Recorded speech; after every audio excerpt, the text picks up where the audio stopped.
John Rawls is a liberal in both senses of the word. So, the sense we've been concerned with in this class is what I've called classical liberalism. And that's the tradition of political thought that emphasizes freedom, rights, equality, starting with people like Hobbes and Locke. Rawls is certainly a liberal in that sense. That's the less familiar sense, right? He's a liberal in that sense, as opposed to a classical Aristotelian, say. Yeah, Rawls is a liberal in that sense, but he's also a liberal in our kind of modern sense, liberal versus conservative, or on the left versus the right. Rawls would be on the left as opposed to the right. Rawls would favor significant income redistribution from those who have more money to those who have less, because such redistributions, Rawls would argue, would be chosen in the original position. They accord with the difference principle, and so on. So he would favor significant state-run programs that redistribute money through social assistance programs, things like that, right? And those kinds of policies, advocacy for those kinds of policies in today's political culture, that puts you on the left. That makes you a liberal in the contemporary sense. Rawls is a liberal in both senses, right? The classical and the contemporary sense. What we're going to do now is look at one of Rawls's chief critics, Robert Nozick. They were colleagues at Harvard. And Robert Nozick wrote Anarchy, State, and Utopia in 1974. And in many ways, it was a rejoinder or a response to Rawls's A Theory of Justice. Nozick is a liberal in the classical sense. He thinks rights, freedom, equality, these are what are most important. The purpose of a state is to safeguard our rights, right? Something like that. He's a liberal in that sense. Safeguard our rights, safeguard our freedoms, and so on. But he would not be a liberal in the contemporary sense. He argues for, in this work, Anarchy, State, and Utopia, he argues for a minimal state, that the state should be involved in very, very little of the day-to-day affairs of citizens. And more to the point, what we're going to see, he's going to argue against any kind of redistribution of resources from those who have a lot to those who have a little. The kind of thing that Rawls would argue for. We're going to look at Nozick's argument against redistributive policies. Nozick thinks that they are, one and all, unjust. They violate justice. It's essentially a kind of theft, Nozick thinks. Nozick, this isn't terribly important, but it might help you situate him, right? So if Rawls is something like a welfare state liberal, Nozick is more of what we might call a libertarian, right? There are certain basic rights and freedoms. It's the government's job to safeguard those, and that's as far as it goes, right? The government should make sure you don't get killed. People don't steal your stuff, but other than that, they should leave you alone, and you should be free to do as you like. Nozick's going to be a libertarian in this kind of contemporary sense. And so what we're going to focus on, though, is Nozick's argument against Rawls, against these kind of redistributive views of justice, that distributive justice requires, say, taking holdings, taking resources, taking money from one group of people and transferring it to another group of people. Nozick thinks all theories of distributive justice, according to which that's what we ought to do, all such theories are false, are wrong, and in fact are encouraging injustice. All right, so to see exactly how his theory works, we need to start with his own kind of view. His own view, the view that Nozick puts forward, is he calls the entitlement theory. And the entitlement theory consists of these three principles of justice: principle of justice in acquisition, in transfer, and then the principle of rectification of injustice.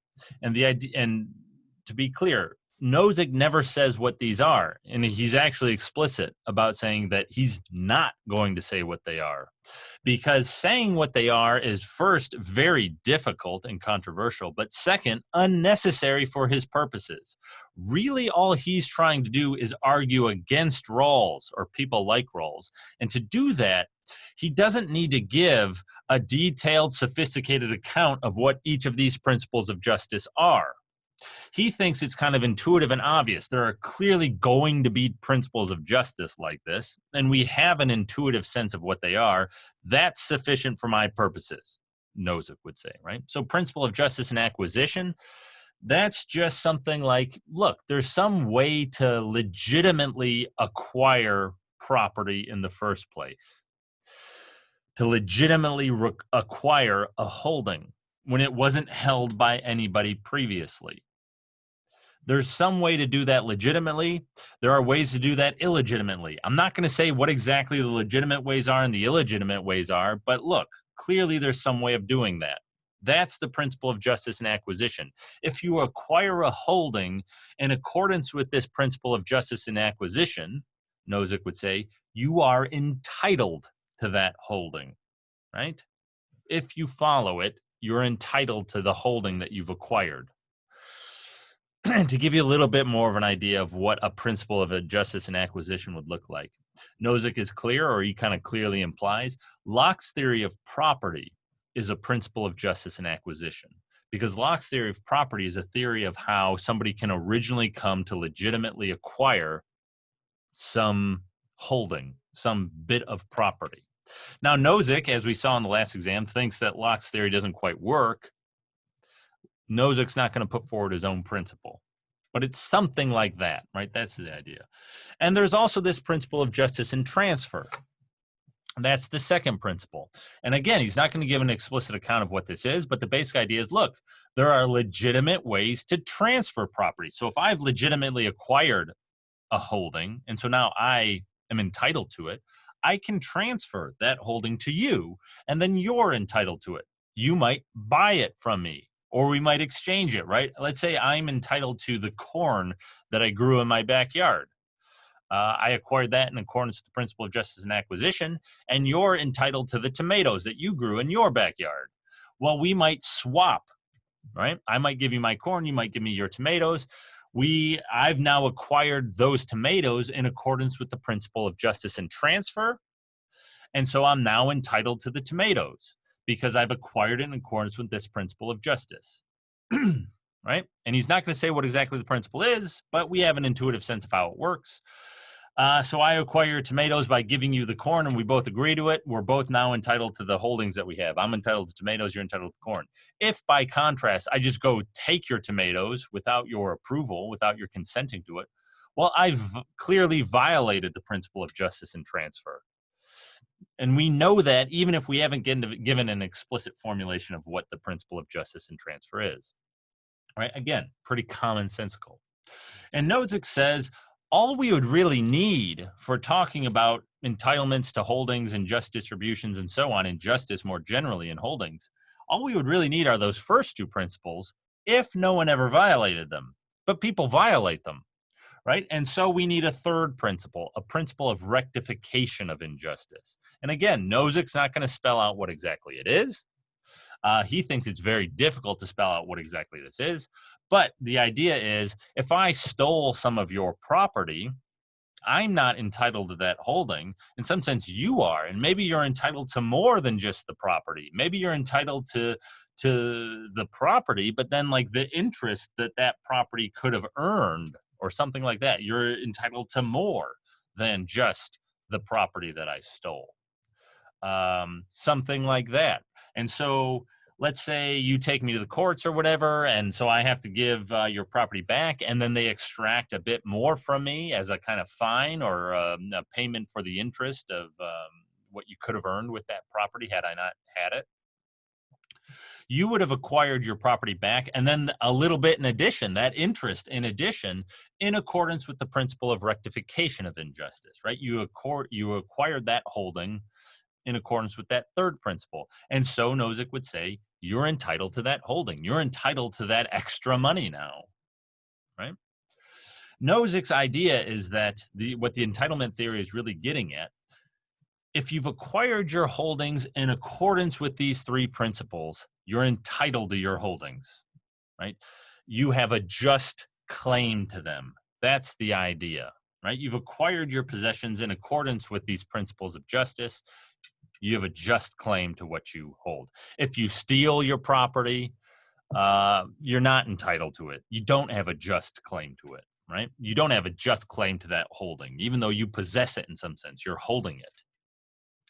Okay. No, this is in the kind of background. The main thing that Nozick is driving at, the reason he brings this material onto the scene is because he wants to give an account of distributive justice.